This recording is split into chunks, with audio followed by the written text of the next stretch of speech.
Bonjour les amis, juste une petite mise à jour. Aujourd'hui, on a déclaré que Bethléem est maintenant libre de virus corona. Donc il n'y a plus de cas infectés par le virus dans le gouvernement de Bethléem, avec la guérison de la dernière cas qui était hospitalisé et dans le confinement. Nous sommes donc maintenant à peu près à 313 cas en Palestine, que ce soit dans la Cisjordanie, Gaza et côté est de Jérusalem, qui sont encore infectés, et avec le reste des 547 cas qui ont guéri. Il y a 4 décès, dont 2 dans la Cisjordanie et 2 dans l'est de Jérusalem. Par rapport à la situation dans le camp Haïda, le travail continue, que ce soit au niveau électronique, avec Internet, que ce soit directement dans le centre, avec des activités.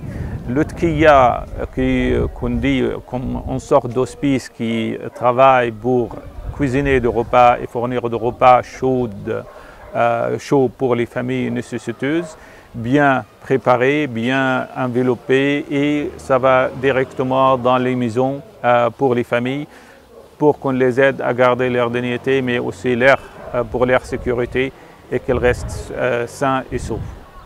Maintenant, l'autorité palestinienne, après 65 jours de confinement, ont étendu le confinement pour un autre mois.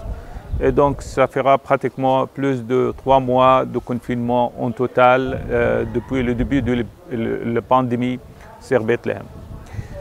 Au centre Al-Rouad, le cas continue à être difficile malheureusement, avec l'annulation de toutes les réservations pour le guest house, pour les délégations qui allaient venir, pour toutes nos tournées internationales, que ce soit en Turquie, en France et Belgique, aux États-Unis, en Angleterre, etc.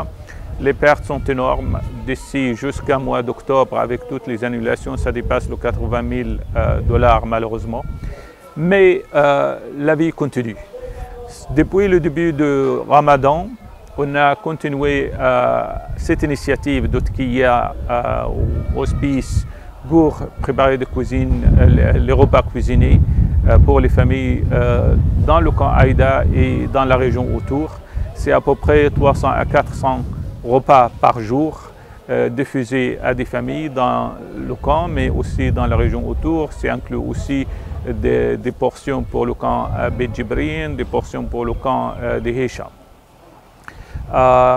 L'espoir est que on va continuer avec ça même après le Ramadan, pour qu'il n'y ait pas de gens nécessiteux dans le camp Haïda, pour qu'il n'y ait pas d'orphelins sans être pris en charge, pour qu'il n'y ait pas des étudiants sans une possibilité pour continuer leurs études.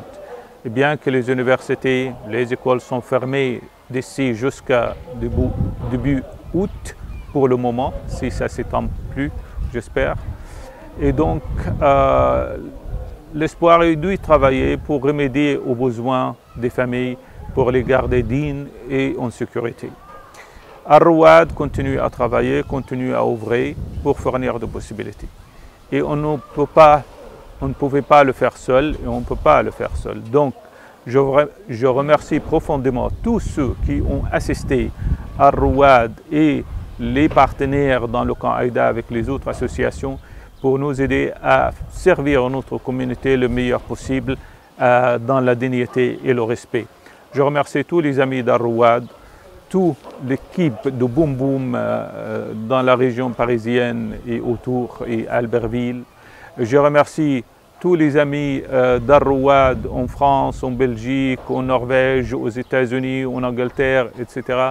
pour leur travail continu pour nous soutenir dans cette pandémie. Je remercie aussi tous ceux qui ont écrit, qui ont contribué financièrement ou qui ont prié, envoyé des messages et soutenu. Nous restons humbles devant cette pandémie, vu que ce micro-organisme a su mettre tous les pays à genoux, malheureusement.